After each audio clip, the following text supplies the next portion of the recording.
അപ്പോസ്തലപ്രവൃത്തികൾ 15:16. അനന്തരം ഞാൻ ദാവീദിൻ്റെ വീണുപോയ കൂടാരത്തെ വീണ്ടും പണിയും, അതിൻ്റെ ശൂന്യശിഷ്ടങ്ങളെ വീണ്ടും പണിത് അതിനെ നിവർത്തും. ഇത് ഭാവിയിൽ നടക്കുവാനുള്ള കാര്യമാണെങ്കിലും നമ്മുടെ ജീവിതത്തിലേക്ക് ഇതിലെ ആത്മീയ വാഗ്ദത്തത്തെ നമുക്ക് സ്വീകരിക്കാം. അതിനായി പ്രാർത്ഥിക്കാം. അനന്തരം എന്ന് പറയുമ്പോൾ ഇതിനു മുൻപ് എന്തൊക്കെയോ നടന്നിട്ടുണ്ട്. ഇവിടെ നിന്ന് നമുക്ക് മനസ്സിലാക്കുവാൻ സാധിക്കുന്നത് ദാവീദിൻ്റെ ഭവനം, യാഗപീഠം വീണ് കിടക്കുകയാണ്. നാളുകളായി അത് അങ്ങനെ കിടക്കുന്നു.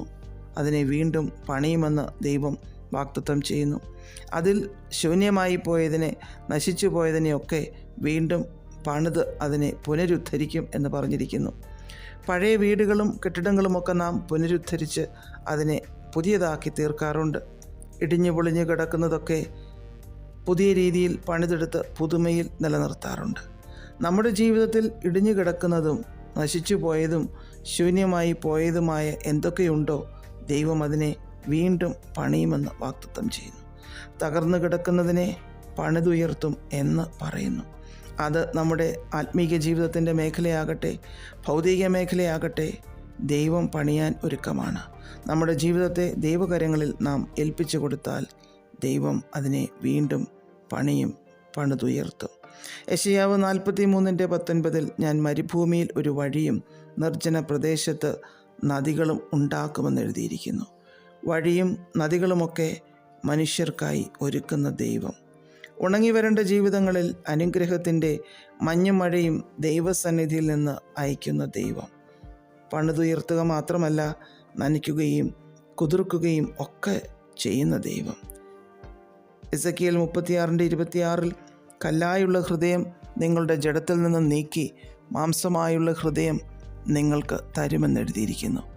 നാം ജഡത്തിൽ ജീവിക്കുമ്പോൾ നമ്മിൽ കഠിനതയേറും, സ്നേഹമില്ലായ്മയേറും, അവിശ്വസ്തരായിത്തീരും, ദൈവഭയമില്ലാത്തവരായി മാറും. ഇതൊക്കെ നടക്കും. എന്നാൽ 2 കൊരിന്ത്യർ 5:17 ഒരുവൻ ക്രിസ്തുവിലായാൽ അവൻ പുതിയ സൃഷ്ടിയാകുന്നു, പഴയത് കഴിഞ്ഞുപോയി, ഇതാ അത് പുതുതായി തീർന്നിരിക്കുന്നു എന്ന് പറഞ്ഞിരിക്കുന്നു.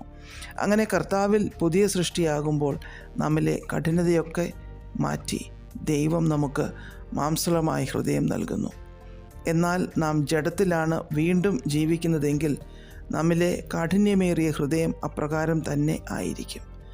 കർത്താവിന് പണിതുയർത്തുവാനായി നമ്മുടെ ജീവിതത്തെ പൂർണ്ണമായി ഏൽപ്പിക്കുമ്പോഴാണ് തകർന്നതിനെ കർത്താവ് പണിതുയർത്തുന്നത്. അത് തകർന്ന പ്രാർത്ഥനാ ജീവിതമാകാം, വചനധ്യാനമാകാം, കുടുംബജീവിതമാകാം, ശുശ്രൂഷയാകാം, സാമ്പത്തിക മേഖലയാകാം, ആരോഗ്യമാകാം. എന്താണെങ്കിലും ഇപ്പോൾ തകർന്നു കിടക്കുന്നതിനെ ഏറ്റവും ഭംഗിയുള്ളതാക്കി പണിതുയർത്തുവാൻ ദൈവം തയ്യാറാണ്.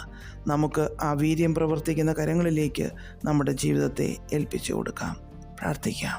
പ്രിയ പിതാവേ, ഞങ്ങളുടെ വീണുപോയതും ശൂന്യമായി പോയതുമായ സകല മേഖലകളെയും അങ്ങ് പണിതുയർത്തേണമേ. യേശു ക്രിസ്തുവിൻ്റെ നാമത്തിൽ ആമേൻ.